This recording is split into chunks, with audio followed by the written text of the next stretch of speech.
नमस्कार साथियों, स्वागत है आपका हमारे YouTube चैनल में। आप छत्तीसगढ़ की किस जगह से हमारे समाचार सुन रहे हैं, कृपया कमेंट बॉक्स में लिखकर हमें जरूर बताएं। रायपुर से प्रस्तुत हैं छत्तीसगढ़ के प्रादेशिक समाचारों के साथ में रजनी शुक्ला। पहले मुख्य समाचार। राज्य सरकार ने संविदा कर्मचारियों की हड़ताल पर एस्मा लगाया। राज्यपाल ने प्रदेश के सभी 15 शासकीय विश्वविद्यालयों की शैक्षणिक गतिविधियों और कार्यों की समीक्षा की।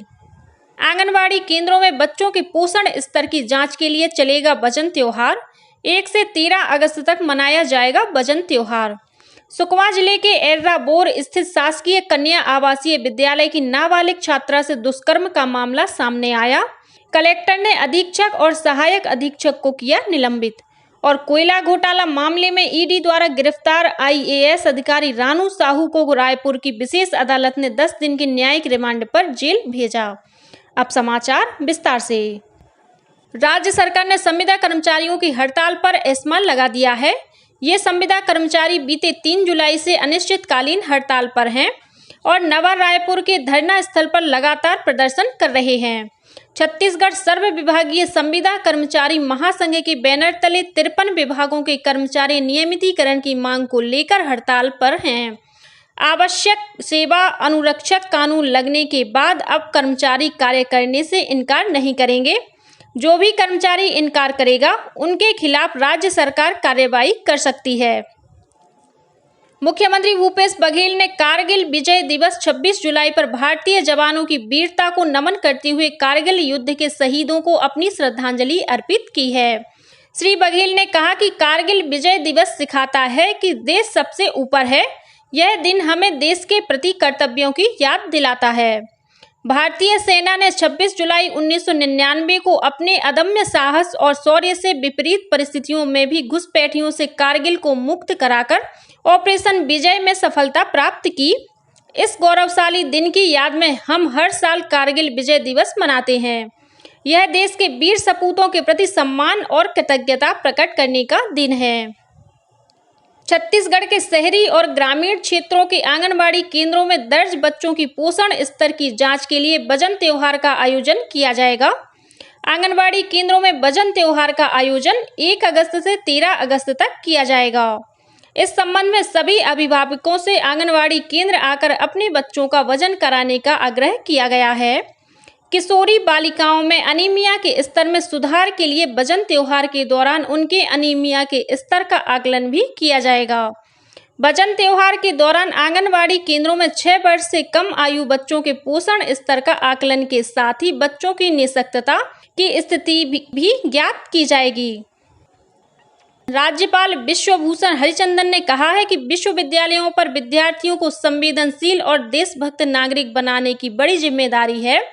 कल राजभवन में प्रदेश के 15 शासकीय विश्वविद्यालयों की शैक्षणिक गतिविधियों, अनुसंधान कार्यों और अन्य कार्यों की समीक्षा बैठक के दौरान राज्यपाल ने कहा कि विद्यार्थियों को बेहतर शिक्षा देने का प्रयास करना चाहिए ताकि आत्मनिर्भर भारत की तरफ हम अग्रसर हो सकें। इस अवसर पर सभी विश्वविद्यालय के कुलपति उपस्थित थे। बैठक में राष्ट्रीय शिक्षा नीति 2020 के क्रियान्वयन की स्थिति, नेक द्वारा विश्वविद्यालय और संबद्ध महाविद्यालयों के मूल्यांकन की स्थिति तथा ग्रेडिंग सुधारने के लिए किए जा रहे प्रयासों की समीक्षा की गई। साथ ही विश्वविद्यालय में शैक्षणिक पदों पर भर्ती और नियुक्ति की समीक्षा भी की गई। राज्यपाल आज 26 जुलाई को केंद्र सरकार के विभागों और संस्थानों के प्रमुखों की बैठक लेंगे और विभिन्न योजनाओं की समीक्षा करेंगे। साथ ही वे आज निजी विश्वविद्यालयों के कार्यों की भी समीक्षा करेंगे। राष्ट्रीय शिक्षा नीति की 3री वर्षगांठ पर कल रायपुर में एक पत्रकार वार्ता का आयोजन किया गया।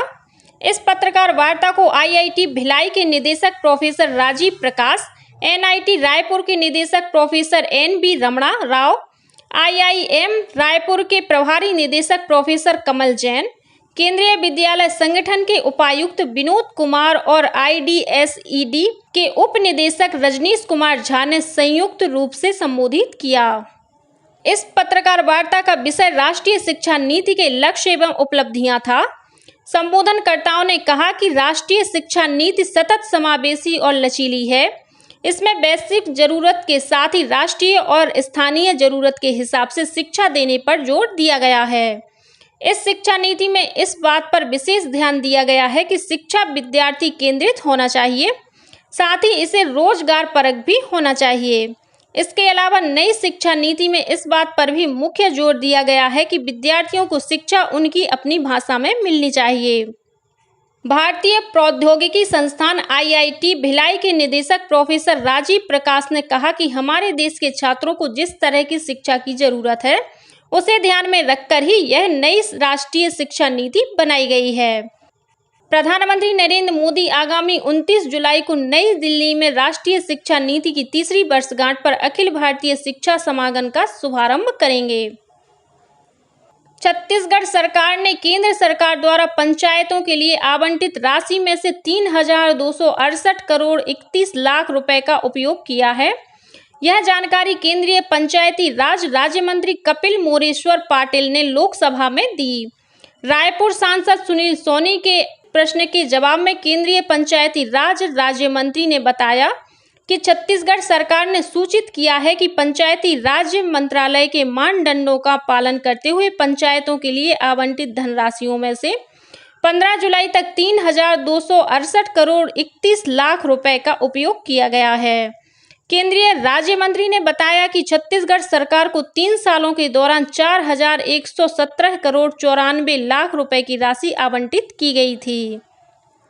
भारतीय जनता पार्टी के नेता और पूर्व मंत्री चंद्रशेखर साहू तथा प्रदेश प्रवक्ता संदीप शर्मा ने कल एक पत्रकार वार्ता में बताया कि प्रधानमंत्री नरेंद्र मोदी राजस्थान के सीकर में 27 जुलाई को प्रधानमंत्री किसान सम्मान निधि के तहत 20,000 करोड़ रुपए की राशि किसानों के खातों में ट्रांसफर करेंगे।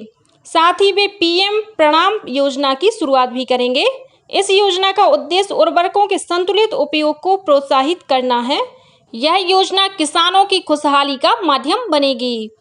उन्होंने बताया कि छत्तीसगढ़ में 40 लाख से अधिक पंजीकृत किसान हैं। इनमें से लगभग 21 लाख किसानों को ही सम्मान निधि का लाभ मिल पा रहा है। उन्होंने राज्य सरकार पर किसानों को PM सम्मान राशि से वंचित करने का आरोप लगाया। उन्होंने यह भी कहा कि प्रधानमंत्री फसल बीमा योजना का लाभ भी प्रदेश के किसानों को नहीं मिल पा रहा है। सुकमा जिले के एर्राबोर के शासकीय कन्या आवासीय विद्यालय की नाबालिग छात्रा से दुष्कर्म का मामला सामने आया है। पोटा केबिन अधीक्षक ने इस मामले की शिकायत स्थानीय थाना में दर्ज कराई है। पुलिस ने अज्ञात आरोपी के खिलाफ जुर्म दर्ज किया है। घटना के बाद कलेक्टर ने आवासीय विद्यालय की अधीक्षक और सहायक अधीक्षक को निलंबित करने के निर्देश दिए हैं। वहीं मंत्री कवासी लखमा ने भी घटना के बारे में जानकारी ली और दोषियों पर कार्रवाई के निर्देश दिए हैं। इसके बाद सुकमा पुलिस अधीक्षक किरण चावड़ ने इस मामले की जांच के लिए कोंटा के अतिरिक्त पुलिस अधीक्षक गौरव मंडल के नेतृत्व में 8 सदस्यीय टीम का गठन किया है। इस बीच भारतीय जनता पार्टी के कार्यकर्ताओं ने इस मामले को लेकर प्रदर्शन किया। उन्होंने राज्य सरकार पर आरोपियों को बचाने का आरोप लगाया। वहीं पूर्व मंत्री लता उसेंडी, विधायक रंजना साहू, महिला मोर्चा अध्यक्ष शालिनी राजपूत आज घटना स्थल जाकर ग्रामीणों और पीड़ित परिवार से मुलाकात करेंगी। कोयला घोटाला मामले में गिरफ्तार IAS अधिकारी रानू साहू को कल रायपुर की विशेष अदालत ने 10 दिन की न्यायिक रिमांड पर जेल भेज दिया है। उन्हें 4 अगस्त को अदालत में पेश होने का आदेश दिया है। रानू साहू को कल ED ने विशेष न्यायाधीश अजय सिंह राजपूत की अदालत में पेश किया। ED की टीम ने उनकी फिर से रिमांड नहीं मांगी।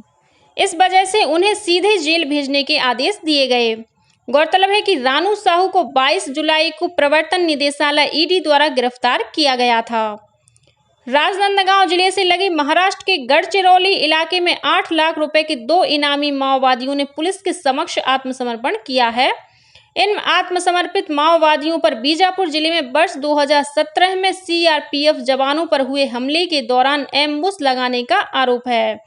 इस मामले में CRPF के 25 जवान शहीद हो गए थे। रायपुर जिले में मतदाता जागरूकता अभियान स्वीप के तहत जागरूकता के विभिन्न कार्यक्रम चलाए जा रहे हैं।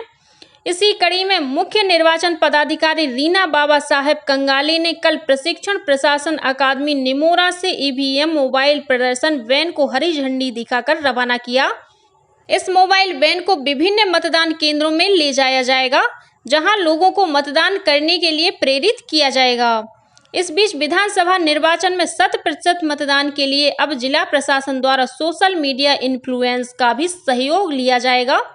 सोशल मीडिया के कई प्लेटफॉर्म जैसे इंस्टाग्राम, ट्विटर, फेसबुक और यूट्यूब चैनल पर मतदान की जानकारी और उसके महत्व को बताने वाले वीडियो, रील्स और रोचक क्रिएटिव अपलोड किए जाएंगे।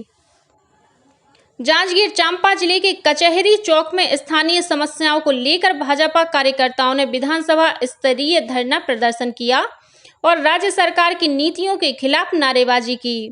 इस मौके पर नेता प्रतिपक्ष नारायण चंदेल और पूर्व नेता प्रतिपक्ष धर्मलाल कौशिक मौजूद थे। इधर राजधानी रायपुर में भी पूर्व मंत्री राजेश मूणत के नेतृत्व में पश्चिम विधानसभा के कार्यकर्ताओं ने एकात्म परिसर से रैली निकालकर कलेक्ट्रेट का घेराव किया। केंद्रीय संचार ब्यूरो के प्रादेशिक कार्यालय रायपुर द्वारा जांजगीर चांपा जिले के अकलतरा में आज 26 जुलाई से 3 दिवसीय मल्टीमीडिया चित्र प्रदर्शनी का आयोजन किया जाएगा। सेवा, सुशासन और गरीब कल्याण के 9 सालों की उपलब्धियों पर आधारित इस मल्टीमीडिया चित्र प्रदर्शनी का शुभारंभ अकलतरा विधायक सौरभ सिंह करेंगे। कार्यक्रम की अध्यक्षता नगर पालिका अध्यक्ष शांति भारती करेंगी। इस दौरान विभिन्न प्रतियोगिताएं और सांस्कृतिक कार्यक्रम आयोजित किए जाएंगे। नेहरू युवा केंद्र रायपुर द्वारा गरियाबंद में 28 जुलाई को जिला स्तरीय युवा उत्सव का आयोजन किया जाएगा। इस कार्यक्रम की थीम अमृतकाल के 5 प्रण पर रखी गई है। इस युवा उत्सव के तहत चित्रकला, फोटोग्राफी, कविता लेखन, भाषण और लोक नृत्य प्रतियोगिता का आयोजन किया जाएगा। इस प्रतियोगिता में 15 से 29 आयु वर्ग के युवा भाग ले सकते हैं। रायपुर विमानतल से दुर्ग तक जाने के लिए वातानुकूलित सिटी बस सेवा की शुरुआत हो गई है। यह बस तेली बांधा, पचपेड़ी नाका, भाटा गांव होते हुए दुर्ग शहर तक पहुंचेगी। इस बस का रायपुर से दुर्ग तक का किराया 100 रुपये होगा। और अब पेश है मौसम का हाल। मौसम विभाग ने आज दक्षिण छत्तीसगढ़ के कुछ स्थानों पर भारी वर्षा होने की चेतावनी दी है। वहीं प्रदेश के अनेक स्थानों पर हल्की से मध्यम वर्षा होने और गरज चमक के साथ छींटे पड़ने की संभावना है। साथ ही 1-2 स्थानों पर गरज चमक के साथ आकाशीय बिजली गिरने की भी आशंका जताई गई है। इस बीच राजनांदगांव के जंगलेसर एनीकट में दोस्तों के साथ नहाने गए एक युवक की डूबने से मौत हो गई। घटना के बाद प्रशासन ने एनीकट के आसपास की सुरक्षा व्यवस्था बढ़ा दी है और लोगों से सतर्क रहने के लिए गांव में मुनादी भी कराई जा रही है। और अब कुछ अन्य खबरें संक्षेप में। रायगढ़ जिला रोजगार और स्वरोजगार मार्गदर्शन केंद्र में 24 जुलाई से रोजगार मेला सप्ताह की शुरुआत हुई, जो 28 जुलाई तक चलेगा। और महासमुंद जिले के ग्राम अछौली में स्कूली छात्र छात्राओं ने जर्जर मार्ग को सुधारने की मांग को लेकर अछौली भोरिंग मार्ग में चक्का जाम किया। इसी के साथ छत्तीसगढ़ के समाचारों का ये बुलेटिन समाप्त हुआ। नमस्कार।